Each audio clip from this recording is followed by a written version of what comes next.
dejado de dar valores, Nino, y eso es algo que solamente nos compete a nosotros. El hecho de estar al pendiente de los hijos, el hecho de practicar estos valores, de que si nosotros no corrompemos a un funcionario, el funcionario no va a ser corrupto. Yo he tenido experiencias en lo personal y en lo empresarial en la cual me he negado a participar en actos de corrupción y bueno, he pagado costos muy altos, pero sigo viva y he mandado el mensaje que no es la corrupción como se deben de hacer las cosas. Entonces, lo primero que tendremos que hacer las madres y los padres es inculcar valores y practicarlos. Créeme que con ese simple hecho nosotros estaríamos poniendo una diferencia.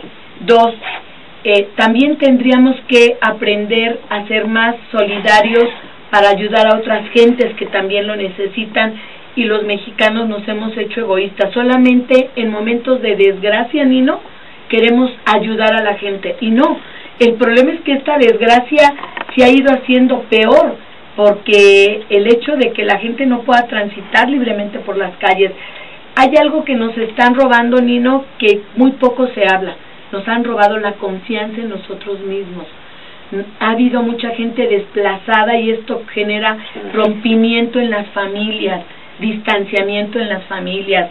En fin, creo que los daños psicológicos y emocionales que conlleva esta problemática de la inseguridad tiene que ver con todos. Entonces, a mí me gustaría hacer un llamado a la sociedad para que seamos más solidarios, más responsables y también seamos más involucrados en las tomas de decisiones, que no nos dejemos llevar ni por un discurso o por que nos compren el voto por una despensa, pese a que lo necesitamos, porque creo que esto conlleva una irresponsabilidad y entonces que lleguen al poder solamente por dinero o por otras cuestiones. Y luego también, Nino, decirle muy claro a los gobernadores, y quiero hacer mucho énfasis en esto, ellos son autónomos, Nino, tienen su constitución, tienen su presupuesto, tienen su personal, igual que el presidente, a nivel estatal tienen lo mismo, pero ellos lo único que quieren es tener la parte buena política, pero no la responsabilidad.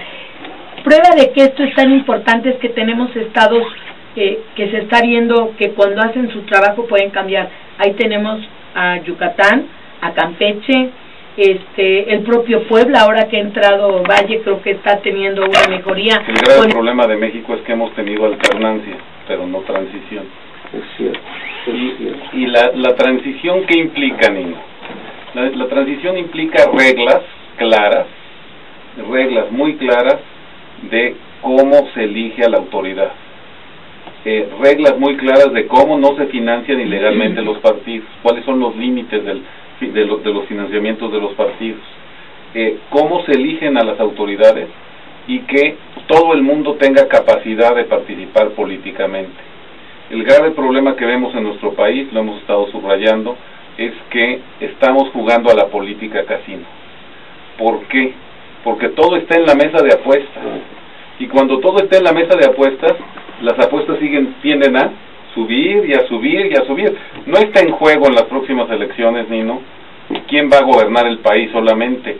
Está la viabilidad del modelo político. Y yo hago la siguiente reflexión. Fíjate, Nino, que en caso de que gane un partido político, si tú sumas todos los presupuestos estatales más el presupuesto federal, si el PRI llega a ganar, tú vas a tener que un solo partido político te va a controlar el 90% del presupuesto de este país. ¿Okay? Imagínate lo que implica cuando además las elecciones se manejan con tanto dinero lícito e ilícito. ¿Es la hegemonía? ¿Pero esa es la hegemonía? Le van a pedir que lo pruebe, doctor. Ella ve que así están ahora los partidos, ¿no? Es un asunto de sumas. Agarra los presupuestos, el presupuesto federal más los presupuestos estatales de 20 estados, 21 que controla el PRI, y te da el 90% del presupuesto nacional.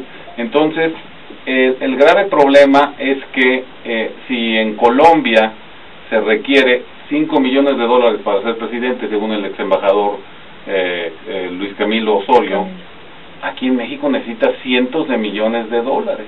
Entonces, la pregunta que nos debemos hacer y que se deben hacer los políticos, ¿eso para qué sirve? Si de todas maneras las reglas para la repartición del poder no están claras. La regla de repartición del poder en este país, perdóname que te lo diga, se llama el agandalle. O sea, el que tiene más saliva traga más pinoles. Aparte no tenemos 3 consejeros del IFE.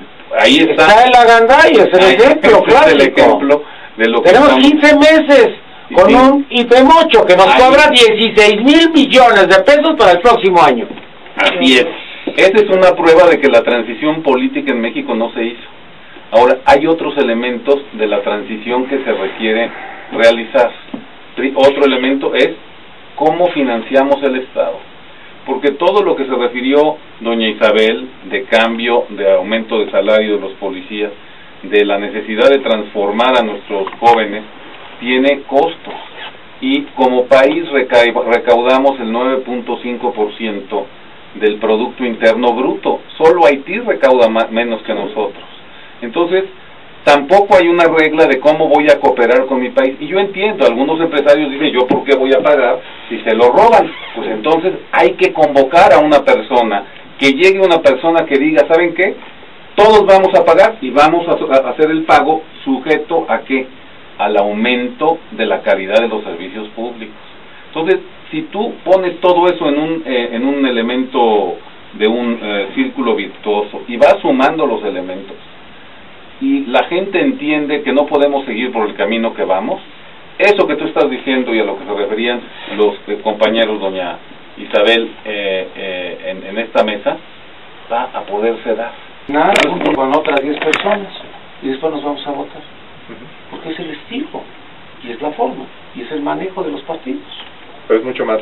Hace algunos años se nos dijo la cultura cívica implica hacer que nuestro sufragio sea efectivo, y efectivamente es un peldaño importante, pero es condición necesaria, no suficiente.